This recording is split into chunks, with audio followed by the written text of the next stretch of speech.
북튜버가 소개하는 북튜버의 인생책에 관한 책이다. 북튜버라면 한 번은 봤을 테고 어쩌면 이미 구독하고 있을지도 모를 채널 겨울서점의 주인장 김겨울님의 책이다. 저자의 인생책을 운명, 고독, 시간, 상상 4가지 주제로 분류하고 그 책에서 언급된 다른 책이나 영화, 음악에까지 이야기를 넓혀가고 있다. 본능에 가까운 이끌림으로 선택한 4편의 소설들은 임내 케르테스의 운명, 메리 셸리의 프랑켄슈타인, 마르케스의 100년의 고독, 테드 창의 당신 인생의 이야기라고 한다. 운명편에서 말한 다음의 말에 일정 부분 동감이 가는 점도 있었다. 인간은 늘 변하고 그러므로 인생의 책은 어떤 시기를 지나고 나면 의미를 상실한다. 그러나 의미를 상실한 후에도 그 책은 읽은 이의 몸 구석구석에 남아 생명을 유지한다. 그것이 짐작컨대 책이 대를 이어 영원히 살아남는 방식이다. 나에게도 그런 식으로 생명의 일부를 의탁한 몇 권의 책이 있다. 나 역시 그들에게 내 생명의 일부를 의탁하고 있다. 이미 닳도록 읽어 더는 들춰보지 않지만 이미 삶의 방식이 된 책들. 그 목록을 꼽는다면 이 책이 빠질 수 없을 것이다. 임내 케르테스의 책 운명이다. 저자의 말처럼 절대적인 인생책은 없다고 본다. 인생책이라면 적어도 그 책을 읽은 사람의 인생을 좌지우지했을 만한 책이어야 한다. 깊은 감동만을 주고 거기에서 그쳤다면 그건 단지 명작이라 할 수는 있어도 인생책이라 불리는 건 부적절할 것 같다.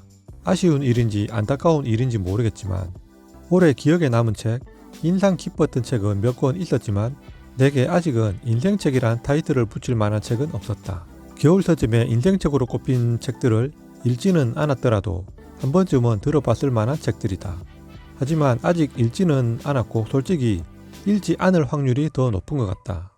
임내 케르테스의 운명 4부작이라고 하는 책들은 소장하고도 있지만 손이 가지는 않고 프랑켄슈타인은 흔히 고전의 정의를 내릴 때 하는 말처럼 안 읽어도 읽은 듯한 효과 때문인 건지 뭔가 줄거리가 이미 뻔해 보여서 어떤 흥미가 일지 않는다. 100년의 고독 같은 경우 몇 번의 읽기 시도를 한 적은 있지만 그 복잡한 이름과 가계도를 한번 보는 순간 아득해지고 마는 것이다. 테드 창의 최근 작품집 숨은 읽었지만 정작 첫 소설집은 보관만 하고 있다. 지구상에 있는 수많은 작가들의 수많은 작품 가운데 누군가의 인생책으로 꼽힌 작품들은 참으로 다양하다. 그 가운데에는 다수의 선택을 받은 작품이 있는가 하면 극소수로부터 선택받은 책들도 있을 것이다. 그런 것만 봐도 인생책이라고 할 만한 책들의 범위는 쉽게 정할 수가 없다. 거기에다 같은 작품을 꼽았다고 해도 그 이유가 모두 같을 수도 없다.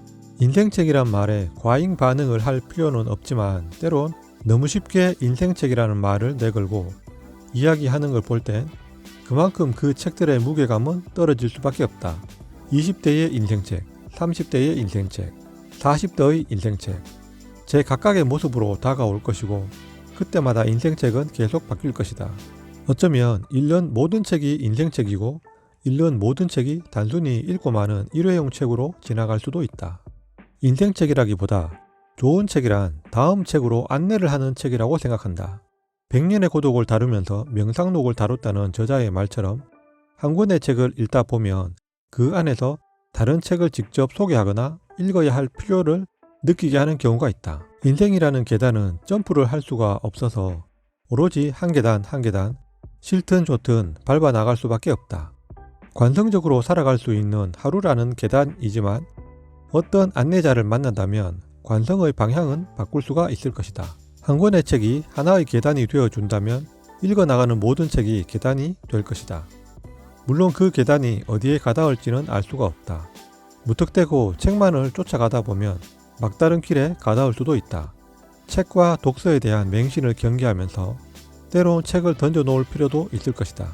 다른 사람의 인생책을 구경해 보면서 과연 인생책은 뭔가 하는 이야기를 해보았다.